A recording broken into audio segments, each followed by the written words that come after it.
ઘણીવાર લોકો એમ કહે કે આટલું બધું ભગવાન માટે આ બધું છોડવાનું છે ને, કારણ કે જેમાં તમારું અહિત થતું હશે ઠાકોરજી એ વસ્તુ તમારી જીવનમાં જોઈ નહીં શકે. અહીંયા વૃક્ષમુનિ હરણની કથા આવી છે, વિવાહ થયા છે પ્રભુના. આગળ અનેક પ્રકારની કથાઓ આવી. પ્રદ્યુમ્નજીના પ્રાગટ્યની કથા આવી. જો વસંત પંચમી ગઈ ને હમણાં, એ પ્રદ્યુમ્નજીના પ્રાગટ્યનો દિવસ છે. એટલે વસંત ઋતુ વસંત પંચમી શરૂ નથી થતી. તમે ઋતુ પ્રમાણે જોવા જાઓ તો વસંત પંચમી વસંત ઋતુ નથી હોતી, પણ વસંતના કળશનું પૂજન થાય છે. એ વસંતનો કળશ એટલે અલૌકિક કામદેવ, અને એનું સ્વરૂપ એટલે આ પ્રદ્યુમ્નજી. એટલે પ્રદ્યુમ્નજીનો પ્રાગટ્ય દિવસ, પ્રભુના પુત્રનો પ્રાગટ્ય, અલૌકિક કામદેવનો અવતાર છે. એટલે વસંત પંચમી એમનું પૂજન થાય છે. એટલે જ શ્રેષ્ઠ મુહૂર્ત ગ્રસ્થાશ્રમમાં પ્રવેશવાનું, વિવાહાદિનું વસંત પંચમીનું કાઢતા હોય છે. પ્રદ્યુમ્નજીના પ્રાગટ્યની કથા આવી, રતિ સાથે એમના વિવાહની કથા આવી. કારણ કે એવી કથા એમાં આવે છે કે જ્યારે મહાદેવજીએ કામદેવને ભસ્મ કરી દીધો, મોહિત કરવા માટે ગયો, અને એની પત્ની રતિ રડતી રડતી આવી મહાદેવજી પાસે કે મારા પતિને આપે ભસ્મ કરી દીધો, હવે મારો પતિ મને મળે ક્યારે? તો કે જબ જદુવંશ કૃષ્ણ અવતારા કૃષ્ણ તનય હોહિ પતિ તોરા. જ્યારે કૃષ્ણ અવતાર થશે ત્યારે એના પુત્ર રૂપે તને તારો પતિ મળશે. અને એ જ અલૌકિક કામદેવનો અવતાર. એટલે જ કારણ કે નેત્રોથી ભસ્મ, એટલે જ કામદેવનું એક નામ છે અનંગ, જેનું અંગ નથી, જેને શરીર નથી. અનંગ કોટી લાજે. અને અહીંયા રતિ સાથે એમના વિવાહ થયા છે. અન્ય વિવાહોની કથા આવી. સત્રાજીત નામનો યાદવ દ્વારિકામાં રહે છે. સંવંતક નામનો મણી એની પાસે છે. રોજ 8 ભાર સોનું આપે. પ્રભુને થયું જો આ મણી રાજ્યકોષમાં આવી જાય તો આખી પ્રજા સુખી થાય. જઈને સમજાવ્યો, અને સત્રાજીત તૈયાર ન થયો આપવા માટે. આ તો મારો છે, કોઈને નહીં આપું. એકવાર એનો ભાઈ પ્રસેન એ મણીને ગળામાં બાંધીને શિકાર કરવા માટે નીકળ્યો. શિકાર કરવા ગયો તો ખરા, પણ પોતે શિકાર થઈ ગયો. સિંહે મારી નાખ્યો. આટલા દિવસ થયા ને પ્રસેન એનો ભાઈ પાછો આવ્યો નહીં. એટલે સત્રાજીતે આળ લગાવ્યું ભગવાન પર કે આ ભગવાન કૃષ્ણને મારો મણી જોઈતો હતો, મેં ન આપ્યું, એટલે મારા ભાઈને મારી એણે મણી લઈ લીધો છે. જો આ દુનિયાએ તો ભગવાનને છોડી નથી. અને એટલા માટે જ્યારે સારું કરવા નીકળ્યા હો ત્યારે લોકો શું કહેશે કે લોકોએ શું કહ્યું એનું બહુ વિચાર કરવા જશો ને તો આ દુનિયા તમને બહુ સત્કર્મ કરવા નહીં દે. કરવું છે તો દ્રઢ થઈને કરો. બહુ લોકોનો વિચાર કરનારો કોઈ સત્કર્મ કરી શકતો નથી, પણ જે કરે છે ભગવાન એને બધું ગોઠવી આપે છે. અને કોઈ નાદાન વ્યક્તિના કહેવાથી પોતાના હાથમાં આવેલા સત્કર્મો છોડવાય નહીં. તમે કંઈક સેવા કરતા, કોઈ કંઈક બોલી ગયું, એ તમને હવે હું નહીં કરવાની, હવે મારાથી સેવા નહીં થાય, પેલું આમ કહી ગયો, પણ પેલા કહેવાની કિંમત શું? સૌભાગ્યથી જે સત્કર્મો મળ્યા છે એને કોઈના કહેવાથી છોડવા નહીં. કારણ કે દરેકના હાથમાં પુણ્યો લખાયેલા નથી હોતા, સેવા ને સત્કર્મો લખાયેલી નથી હોતી. તમને મળી છે તો સહન કરીને પણ સેવા કરો. સેવા કરનારે સહન કરવાની વૃત્તિ તો રાખવી જ જોઈએ. જો નથી તો વધારે વાર સેવા નહીં થાય. તો આ દુનિયા તો આમ કરશો તો આમ કહેશો, પૂરું બગડવાય નહીં, તમે બધું છોડીને લૌકિકમાં લાગી જશો તો એમ કહેશે. જો આખો દિવસ સંસાર સંસાર, ક્યારેક તો ભગવાનનું નામ લે અને ભગવાનમાં લાગશો. હજી તો ઉંમર નાની છે ને અત્યારથી સેવા કરવા લાગ્યા, થોડું તો કઈ પરિવારનો વિચાર કરો, એમ કઈ સેવા છોડાવશે. એટલે ન સંસાર ના થવા દેશે ને ભગવાન ના થવા દેશે. સંસાર હંમેશા આપણને એના કામનો બનાવીને રાખે છે. એટલે સંસાર ના બોલવાની. એમ કેતા ને કે એક પેલો પિતા અને પુત્ર ઘોડો લઈને જતા અને જઈ રહ્યા હતા, બંને ઘોડા પર ચડીને એટલામાં એક માણસ મળે છે ને, માણસાઈ જેવું કંઈક છે, જીવ દયા તો રાખો, એક જ ઘોડા પર બંને ચડી ગયા, સારું લાગે છે. એટલે પેલાને તો વાત તો સાચી છે. એટલે દીકરાએ કહ્યું કે પપ્પા તમે બેસો, હું ચાલુ છું. એટલામાં એક મળે છે, આટલો મોટો બાપ થઈને પોતે ઘોડા પર બેઠો, નાના છોકરાને ચલાવે છે. પિતાને શરમ આવી કે ના ના દીકરા તું બેસ, હું ચાલુ છું. ફરી એક મળ્યો છે ને આ છોકરાઓ આજકાલના, પોતે ઘોડા પર બેસી ગયો છે, બાપને ચલાવી રહ્યો છે. બંનેને એવી શરમ લાગી કે ચાલો ને આપણે બંને ચાલતા જઈએ. બંને ચાલતા, તો એક મળ્યો છે ને મૂર્ખાઓ, છતે ઘોડે ચાલતા જાય છે. વેચી દીધો કંટાળીને, તોય મળ્યો. રાખ્યો હોત તો કામ ના લાગે, અરે ક્યાં બેસવા દીધા. તો આ તો દુનિયા તો આવી જ છે. જે કરશો એનાથી ઊંધું બોલનારા દુનિયામાં છે જ, ઊંધું વિચારનારા દુનિયામાં છે જ. પણ પોતાનાથી જુદો વિચાર કરનારાને પોતાનો વિરોધી નહીં માની લેવો, વેરી નહીં માની લેવો. એનો વિચાર જુદો છે. અને દુનિયામાં જુદા વિચાર હોઈ શકે છે. કોઈ આપણાથી જુદું વિચારે આપણો વેરી ન થઈ જાય. અહીંયા પ્રભુને થયું કે હું મનાવવા જઈશ ને સમજાવવા જઈશ તો એ નહીં માને, હું પોતે મણી શોધીને એને લાવીને આપી દઉં. અને આમ કરીને પ્રભુ પોતે શોધવા માટે નીકળ્યા. જંગલમાં ગયા, પ્રસેનનો મૃતદેહ પડ્યો હતો અને એની બાજુમાં સિંહના પંજાના નિશાન હતા. પ્રભુ એ પંજાની પાછળ પાછળ જાય, સિંહનો મૃતદેહ દેખાયો, રીંછના પંજાના નિશાન હતા. પ્રભુ એની પાછળ પાછળ, અને ગુફા આવી, એની અંદર પ્રવેશ કરી ગયા. અને રીંછે તરાપ મારી અને ભયંકર યુદ્ધ થયું. 12 દિવસ સુધી યુદ્ધ ચાલ્યું. આ રીંછ બીજું કોઈ નહોતું, રામા અવતારના જાંબુવાનજી હતા. જ્યારે રામ અને રાવણનું યુદ્ધ થતું હતું ત્યારે રામનું બળ જોઈ એમને એમ થયું કે પ્રભુ જોડે બે હાથ કરવા મળે તો કેવું સારું. તો પ્રભુએ કૃષ્ણ સ્વરૂપે મનોરથને પૂરો કર્યો. મણી આપ્યો પ્રભુને અને કહ્યું આ મણી તો રાખો, પણ મારા સંસારનો મણી આ જાંબુવતીજી મારી પુત્રી, એની સાથે આ વિવાહ કરો. પ્રભુના વિવાહ થયા છે. સત્રાજીતને મણી લાવીને આપ્યો અને ક્ષમા માંગીને કહ્યું આ સત્યભામાજી સાથે આ વિવાહ કરો. અન્ય વિવાહોની કથા આવી. કાલિંદી, મિત્રવિંદા, સત્યા, ભદ્રા, લક્ષ્મણા, આમ પ્રભુના અષ્ટપટરાણી થયા. આ અષ્ટપટરાણી એટલે અષ્ટધા પ્રકૃતિ. ભૂમિ, રાપો, નલો, વાયો, ખમ, મનો, બુદ્ધિ રેવ છે. આ જેમ અષ્ટ પ્રકારની પ્રકૃતિ કહેવાય છે, પુરુષ અને પ્રકૃતિ જે શાસ્ત્રોમાં વર્ણન છે, એમ અષ્ટપટરાણીઓ પ્રભુના થયા. અન્ય વિવાહોની કથા આવી. ભૌમાસુર નામનો દૈત્ય હતો. એણે 16,000 કન્યાઓને કેદ કરીને રાખી હતી અને એનો કિલ્લો ચારે બાજુ પાણી, વચ્ચે કિલ્લો. અને મૂર નામના દૈત્યને ત્યાં રક્ષા માટે રાખ્યો. પ્રભુને વિનંતી કરી છે કે અમને મુક્ત કરાવો. ગરુડ પર સવાર થઈને પરમાત્મા પધાર્યા છે. મૂરને માર્યો અને પ્રભુનું નામ પડ્યું મુરારી. યમનાષ્ટકમાં પણ મહાપ્રભુજી મુરારી શબ્દનો પ્રયોગ કરે છે. ન ગોવિંદ કયા, ન કૃષ્ણ કયા, મુરારી શબ્દનો પ્રયોગ કર્યો. કારણ આ મૂર નામનો દૈત્ય ભક્ત અને ભગવાનને મળવામાં પ્રતિબંધ દોષરૂપ હતો. તો યમુનાજીમાં રજ કોની છે? એ રજનો પ્રભાવ શું છે કે ભક્તિમાં આવતા બધા જ પ્રતિબંધોને દૂર કરી દે, એવું આ યમુનાજીની રજનો પ્રભાવ છે. જ્યારે જીવનમાં એમ લાગે કે મારી ભક્તિમાં અનેક પ્રકારના સંકટો, અનેક પ્રકારના વિક્ષેપો આપી રહ્યા છે, ત્યારે બને તો યમનાષ્ટકનો પાઠ કરો.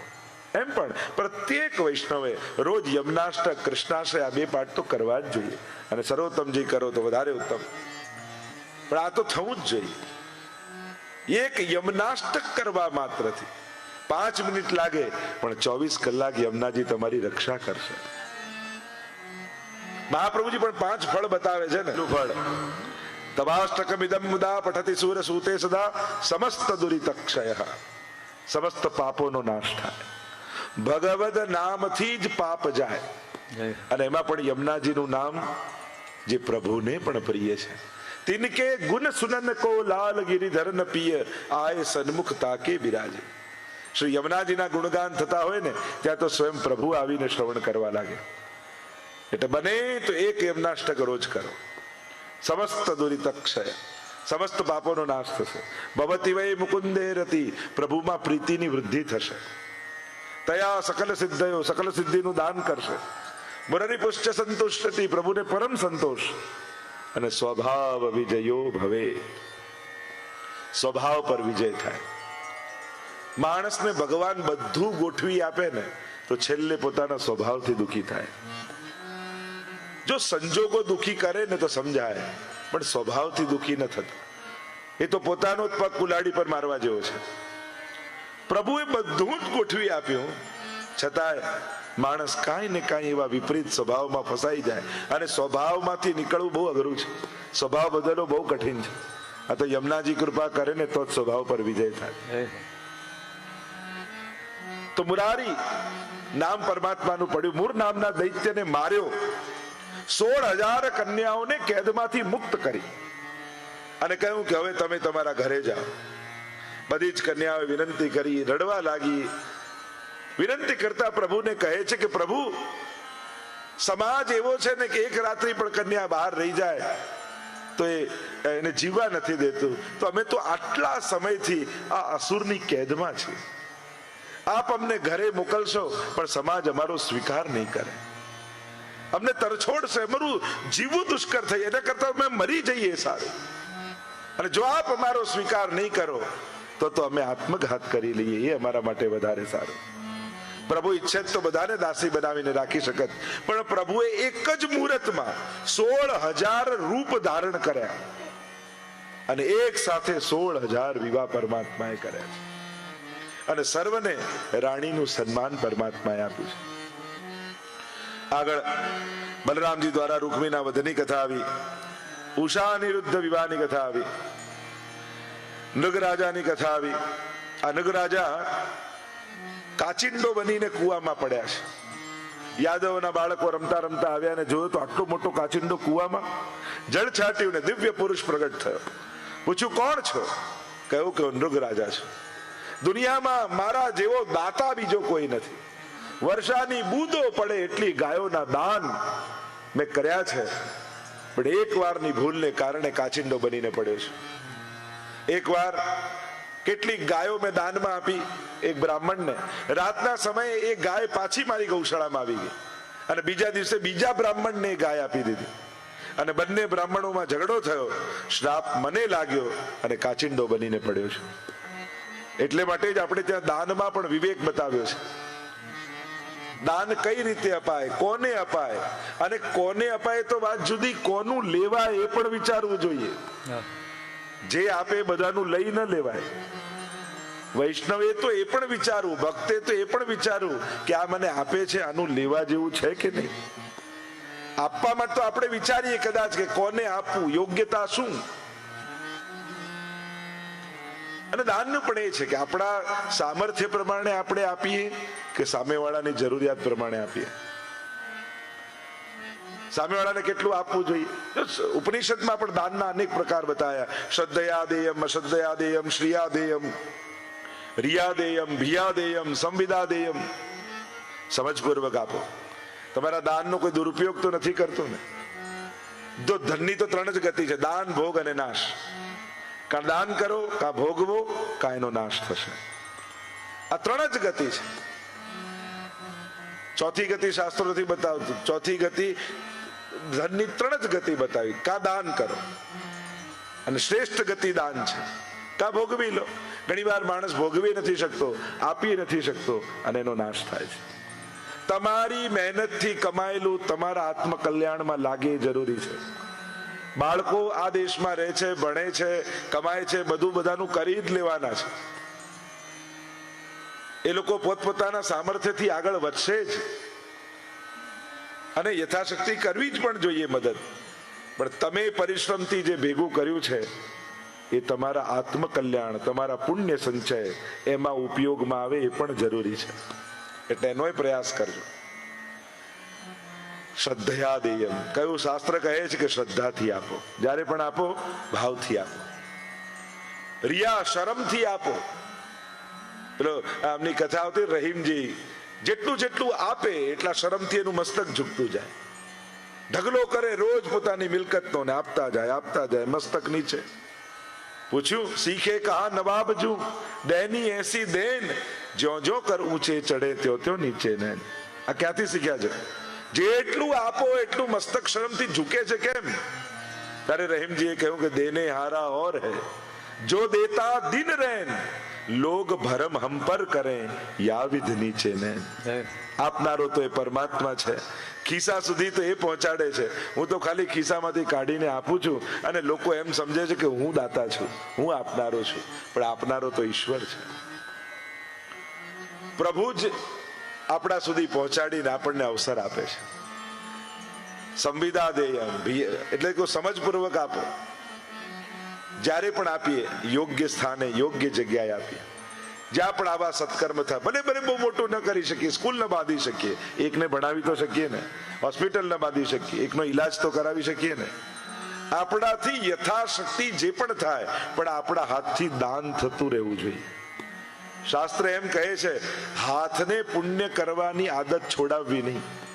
કોઈ ને કોઈ પ્રકારથી હાથને એ આદત પડેલી રહેવી જોઈએ. કારણ કે હંમેશા 365 દિવસમાં મોટો ભાગ આપણો હાથ લેવામાં જ ઉપયોગ કરે છે, હંમેશા લેવામાં.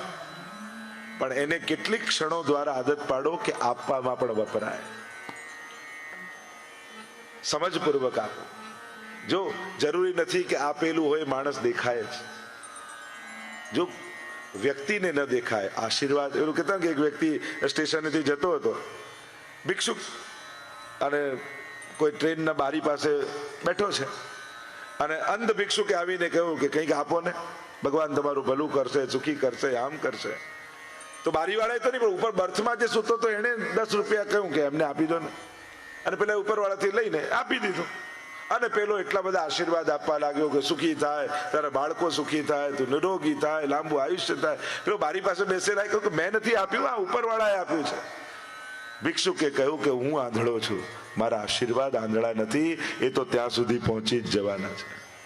એમ જેણે પણ આપ્યું છે અને જેના સુધી પહોંચ્યું છે, જેને મળ્યું, એના હૃદયમાંથી નીકળેલી દુઆ આપનાર સુધી પહોંચી જ જતી હોય છે. ભલે તમે હજારો કિલોમીટર દૂર રહેતા હો ને ભારતમાં કોઈને મદદ કરી હોય, પણ એના દિલની દુઆ ન્યુઝીલેન્ડમાં લાગી જ જવાની છે. એ તમારા ભાગ્યમાં ભેગી થઈ જવાની છે. દાનનો મહિમા આપણે ત્યાં બતાવ્યો છે. આમ આગળ ભગવાનના ગ્રહસ્થાશ્રમ ધર્મની કથા આવી. નારદજીને એમ થયું કે આ 5 જણા શાંતિથી ભેગા નથી રહી શકતા, તો ભગવાનનો તો આટલો મોટો પરિવાર, પ્રભુ કઈ રીતે રહેતા હશે?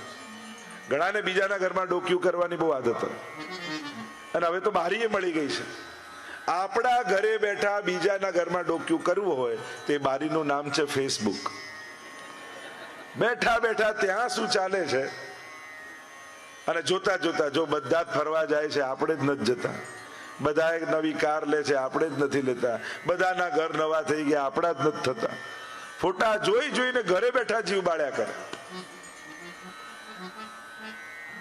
લોકો હવે બીજી કોઈ બુક નથી વાંચતા, 2 જ વાંચે છે, ફેસબુક ને બીજું પાસબુક. આ જ 2 બુક ફેવરેટ થઈ ગઈ લોકો. ખરાબ કોઈ વસ્તુ નથી, એનો દુરુપયોગ ખરાબ હોય છે. નારદજીને થયું કે આ 5 જણા શાંતિથી નથી રહેતા, તો ભગવાન કઈ રીતે આટલા મોટા પોતાના પરિવારને સાચવતા હશે? લાવ જઈને જોઉં તો ખરા. જો માણસની સફળતા પાસબુકમાં નહીં, સ્વજનોના ચહેરા પર હોય છે. તમે જ્યારે ઘરે આવો અને ખીલેલા ચહેરા દેખાય તો માનજો તમે સફળ છો. દુનિયાને ભેગી કરવી સહેલી છે, ઘરના 5ને ભેગા રાખવા કઠિન છે. દરેકના વિચાર, દરેકની ભાવના જુદી. અને એ ભેગા રહેવાનો અર્થ એ નથી થતો કે બધું એક જ વિચારે, બધાને એક જ ભાવે, બધાને એક જ વસ્તુ ગમે. ના, આમ એક કરવાનો પરાણે પ્રયાસ હોય તો મોટા ઝઘડા કરાવે, પણ દરેક વ્યક્તિ બીજાના જુદાપણાનો સહર્ષ સ્વીકાર કરે તો જ ભેગા રહેવાય. એનું જુદુંપણું એ જ એનું પણું છે, એનું હોવું છે, એ જ એનું અસ્તિત્વ છે. એનું જે જુદુંપણું છે ને, એ જ એનું અસ્તિત્વ છે, એની આઈડેન્ટિટી છે. અને એને નાશ કરીને તમે ક્યારે એને ખુશ નહીં રાખી શકો. જુદા હોઈ શકે છે, પણ ક્યાં માન રાખવું, ક્યાં સન્માન રાખવું, ક્યારે બોલવું, ક્યારે નહીં બોલવું, આ બધા વિવેકો છે. સારી વાત પણ કઈ રીતે કહેવી એ પણ આવડવી જોઈએ. દરેકનો એક પ્રકાર છે, દરેકનો એક વિવેક છે. પ્રભુના ગ્રહસ્થાશ્રમના દર્શન કરવા નારદજી ગયા. જો અમારા ઠાકોરજી છે ને, એ તમને એવો ઉપદેશ નથી આપતા કે બધું છોડીને જતા રહો. અમારા કૃષ્ણ તો તમને સાચા અર્થમાં ગ્રહસ્થાશ્રમી બનાવવા માંગે છે. કૃષ્ણ જેવો કોઈ સંબંધી દુનિયામાં નથી.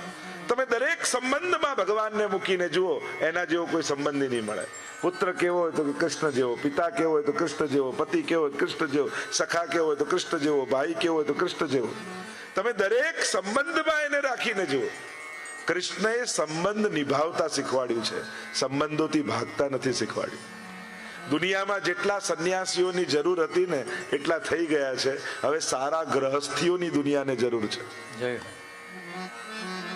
કારણ કે કોની આગળ આંગળી ચીધીને કહીશું કે જો બેટા પિતા આવા હોય, ભાઈ આવા હોય, પત્ની આવી હોય.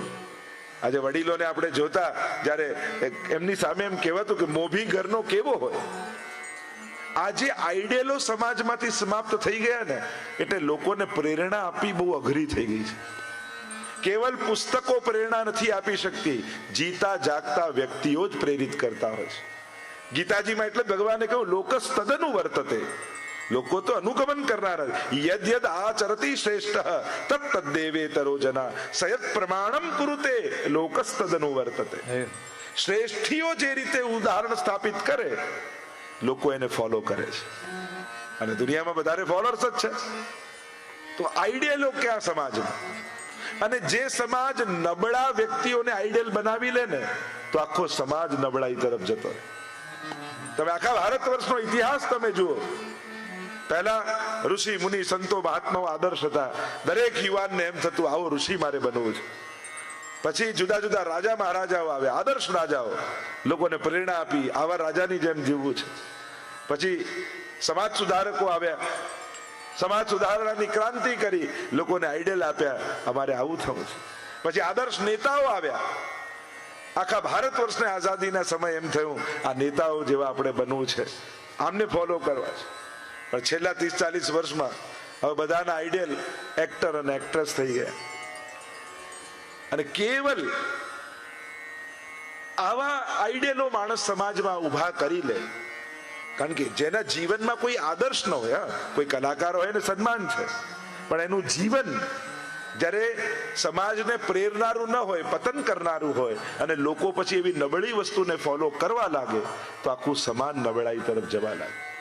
અને એટલા માટે સમાજમાં ઉત્તમ વ્યક્તિઓ આદર્શ બને એના માટે સમાજે એમનું સન્માન કરવું જોઈએ, એમને આગળ લાવવા જોઈએ, એમના નામો જાહેર કરવા જોઈએ.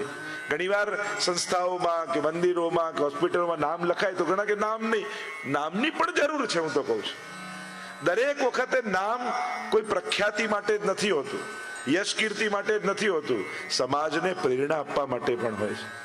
પ્રિય ભક્તજનો, જે શ્રીના આ વચનામૃત તમને ગમ્યા હોય તો આ વિડીયોને લાઈક કરજો, શેર કરજો અને કમેન્ટ બોક્સમાં જય શ્રી કૃષ્ણ જરૂર લખજો. અને અમારી ચેનલ શ્રી વલ્લભ સત્સંગને સબસ્ક્રાઈબ કરવાનું ભૂલશો નહીં. સર્વે વહાલા વૈષ્ણવોને ભાવથી જય શ્રી કૃષ્ણ.